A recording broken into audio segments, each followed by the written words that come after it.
लालची का काला जादू। एक जादूगर था, बड़ा ही लालची। अपने जादू से लोगों से छीनकर उसने बहुत धन जमा कर लिए थे। फिर भी वो धन के पीछे पागलों की तरह भागता रहता था। उसने अपने शागिर्द और नौकर को लगा रखा था इसी खुफिया काम के लिए कि वो ढूंढ ढूंढ कर उन दोनों को धन दौलत के बारे में जानकारी लानी है। जय हो जादू की। क्या खुफिया जानकारी लेकर आए हो? एक जगह है सुवर्णपुर, सुना है वहाँ के जादूगर बहुत ही धनवान हैं और प्रतीत होता है कि वो हमसे भी ज्यादा धनवान है।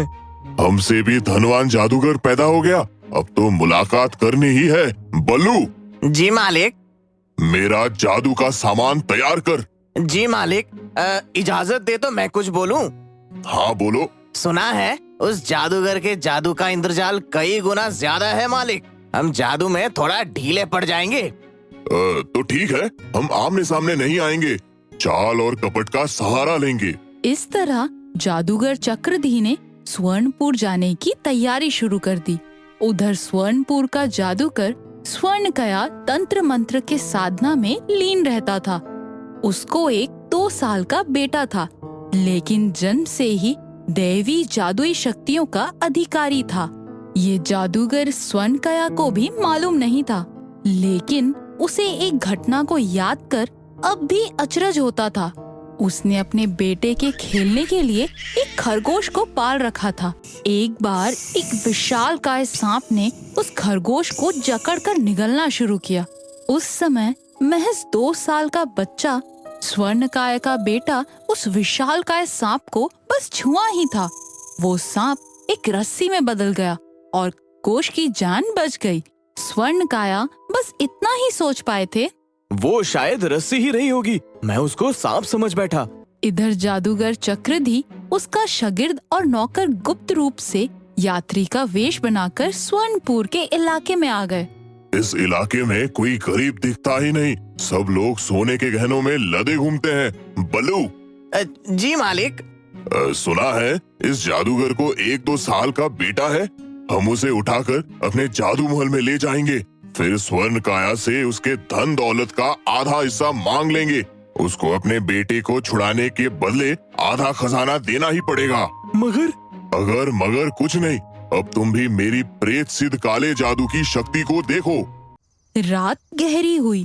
तीनों धीरे से स्वर्णकाया के इंद्रजाल भवन के पास पहुँचे। चक्रधी ने अपनी अंगूठी पर हथेली फेरी।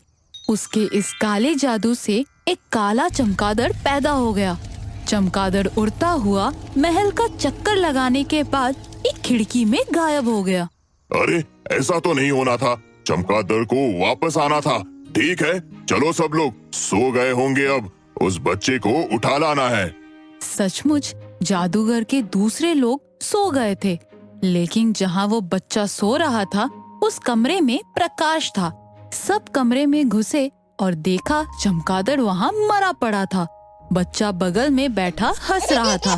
तभी एक आकाशवाणी हुई। चक्रधी, तू अपने को बहुत बड़ा जादूगर समझता है। अपने जादू से तू दूसरे के धन को हड़प लेता है। इस लालच में तू अपने काले जादू से एक छोटे बच्चे का भी अपहरण कर लेना चाहता है। इतना कहने के साथ ही बच्चे के माथे से एक ज्योति चमकी और उस ज्योति से एक जिन निकल आए। ये बच्चा जन्म से ही जादू सिद्ध है, मैं इसका दास हूँ। इतना कहकर जिन ने चक्रधी के सर से एक बाल तोड़ लिया और हवा में लहरा दिया। बस चक्रधी ने जिस प्रेत का काला जादू सीखा था वो रस्सी में बंधा जमीन पर आ गिरा। प्रेत, तुम इस जादूगर से अपना काला जादू वापस ले लो, नहीं तो तुम्हारी भी काले जादू की शक्ति चली जाएगी। जिन ने अपनी उंगली से एक नीली रोशनी प्रेत पर छोड़ी। प्रेत का रस्सी खुल गया। तब प्रेत ने अपने हाथों के नाखून रगड़े। एक छिपकली हाथ में आ गई। उस छिपकली ने चक्रधी के सारे काले जादू की शक्ति सोख ली। प्रेत ने जिन को प्रणाम किया और वहाँ से गायब हो गए। सूरज का धीरे धीरे उगना शुरू हो गया था। इंद्रजाल भवन के लोग जाग गए थे। जादूगर स्वर्णकाया ने अपने इंद्रजाल से उन तीनों को कछुआ बना दिया। जो आज भी रेंगते हुए अपने घर वापस आ रहे हैं।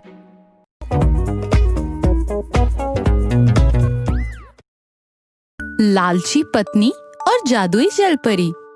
एक शहर में एक लकड़हारा रहा करता था और उसका नाम राम था।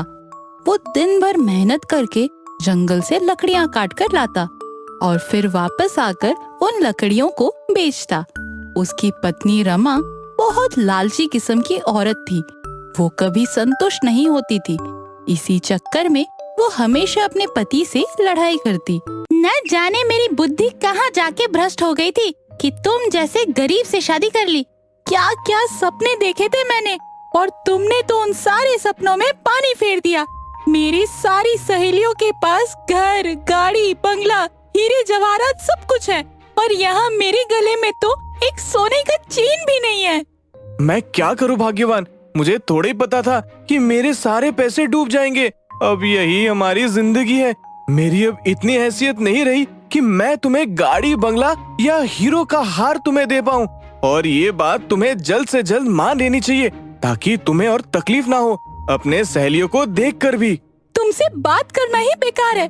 मैंने सोचा था कि तुम कहोगे कि मैं तुम्हारी खुशी के लिए कुछ भी कर सकता हूँ, मगर तुम हो कि उल्टा मुझे ही गरीबी में रहना सिखा रहे हो। देखो, मुझे बहुत भूख लगी है, मुझे खाना परस दो। जाके खुद ले लो, मुझे नहीं करनी किसी की सेवा।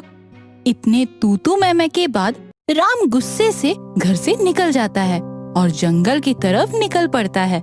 उसी जंगल के बीचों बीच एक तालाब जहाँ वो अक्सर जाया करता था, और वो आज भी वहीं जाके फिर से बैठ गया। न जाने कब ये सब ठीक होगा। अगर मैंने अपने सारे पैसे उन शेयर मार्केट में ना लगाए होते तो आज ये हालत ना होती मेरी। जब देखो तब झगड़ा होते रहता है, ना खुद शांति से रहती है न मुझे शांति से रहने देती है। क्या करूं, कहां से लाऊं इतने पैसे? तभी उस तालाब में से एक जलपरी बाहर आती है। राम उसे देखकर चौंक जाता है। फिर जलपरी उससे कहती है, मैं आए दिन तुम्हारी बातें सुनती हूँ। मैं तुम्हें 4 वरदान देती हूँ। मुझसे जो भी मांगोगे मैं उसे पूरा करूँगी। मांगो, क्या चाहिए तुम्हें? अच्छा, फिर मुझे अपनी पत्नी के लिए बहुत सारे हीरे जवाहरात चाहिए, जिससे वो बहुत ज्यादा खुश हो जाए। बस इतनी सी मांग? ठीक है, तुम्हारी पहली मांग मैं पूरी करती हूँ। जलपरी ने अपने जादू से एक संदूक सा बना दिया जो कि पूरी तरह से हीरे और जवाहरातों से भरे थे। राम ये देखकर बहुत खुश हो गया कि अब उसकी पत्नी खुश हो जाएगी और घर पे शांति फिर लौट आएगी। फिर राम खुशी खुशी उस संदूक को अपने घर ले आया और अपनी पत्नी को सब कुछ बताया। अरे वाह, ये तो बहुत सारी हीरे जवाहरात है। मेरे तो भाग खुल गए। आज के बाद मैं भी अपनी सहेलियों को ताव से अपने गहने दिखा पाऊंगी। अच्छा हाँ, और एक बात, उस जलपरी से अब तुम्हें घर और गाड़ी मांग लो। अगले दिन राम फिर से पहुंच जाता है उस तालाब के पास और वहां जाके उस जलपरी को बुलाता है और उसकी पत्नी की मांग बताता है।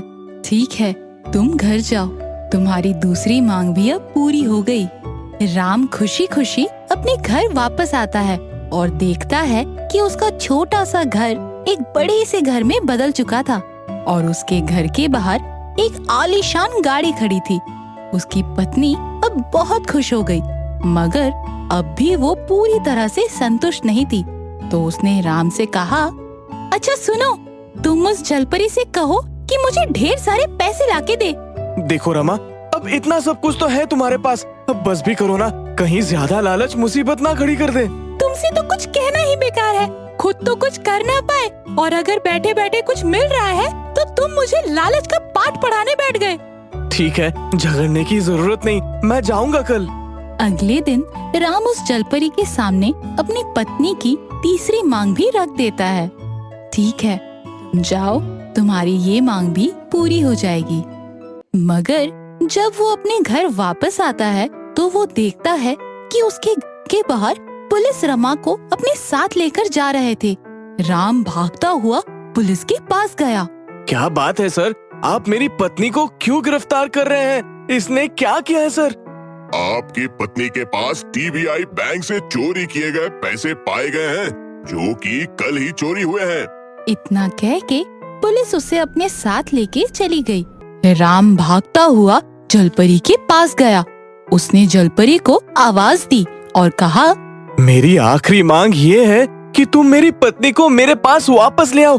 मुझे कुछ भी नहीं चाहिए, अपना दिया सब कुछ वापस ले लो तुम, बस मेरी पत्नी को हिरासत से निकाल दो। ठीक है, मगर इसके साथ ही तुम्हारे तीनों मांग खत्म हो जाएंगे। जाओ, तुम्हारे घर पहुंचने तक तुम्हारी बीवी तुम्हें घर पर मिलेगी। राम भागता हुआ अपने घर पहुंचा और देखा कि पुलिस उसकी पत्नी को वापस लेके आ रहे थे और उसे उसके घर पे छोड़कर चले गए और उसी के साथ उनका घर वापस से पहले जैसा हो गया। मुझे माफ कर दीजिए जी, अब से मैं कभी भी लालच नहीं करूंगी।